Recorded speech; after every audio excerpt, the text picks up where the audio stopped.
Hola, mi nombre es América Ramírez Velázquez de UGM Norte Pedagogía 102 y hoy les estaré hablando sobre estos temas que veremos a continuación.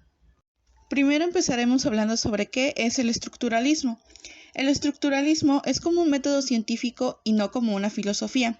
La definición, sin embargo, no descarta su incidencia en la filosofía y con mayor razón suscita el interés especial, por cuanto constituye la fuente y el modelo que lo inspiran el horizonte científico e ideológico, particularmente de la historia, los exégesis de la Biblia, de arquitectura y el urbanismo, así como de la filosofía misma.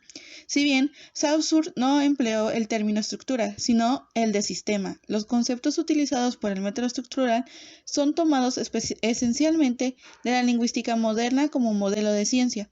En oposición a la fenomenología, aparece el estructuralismo como una tentativa de disolver al sujeto humano en los sistemas revelados por la ciencia.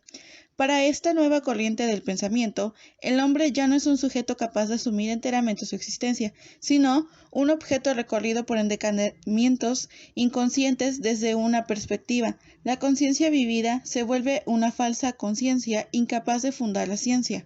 El punto de partida del estructuralismo, con la excepción de Louis Althusser y su interpretación de Marx, es la lingüística moderna de Ferdinand, tomada como modelo y llamada a jugar un papel fundamental en las otras ciencias humanas.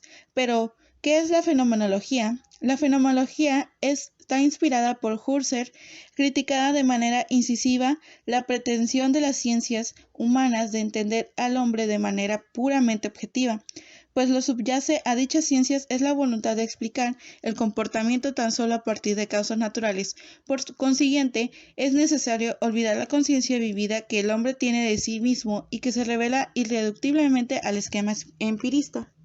Posteriormente, ahora hablaremos sobre qué es el existencialismo.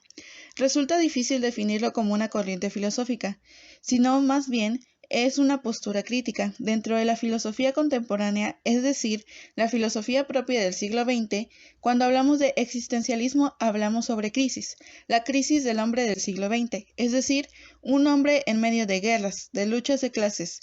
Los existencialistas, como se denominan a aquellas personas que adquieren estas doctrinas, consideran que el hombre está desamparado del mundo, está frente a la nada.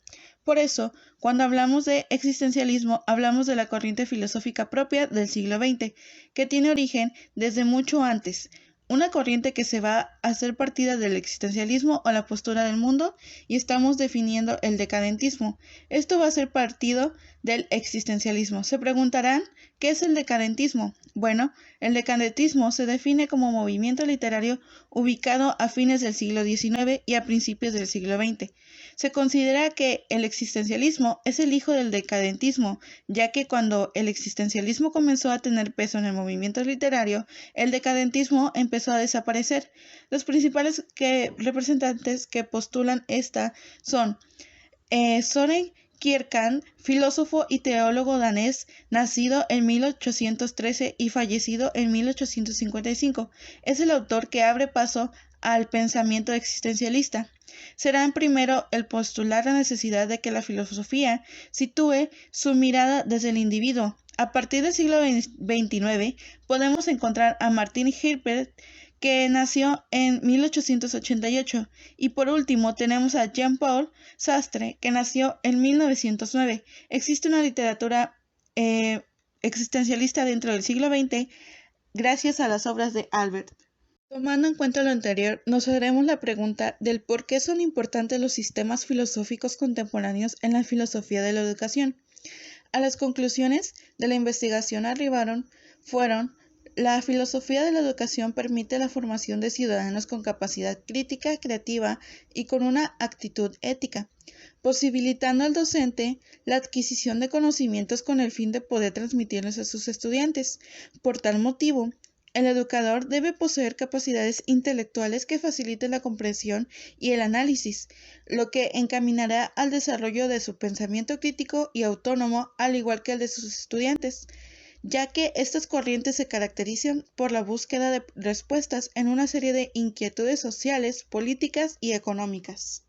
Y bueno, eso fue todo por el día de hoy. Esperamos que haya sido de su agrado y muchas gracias por su atención.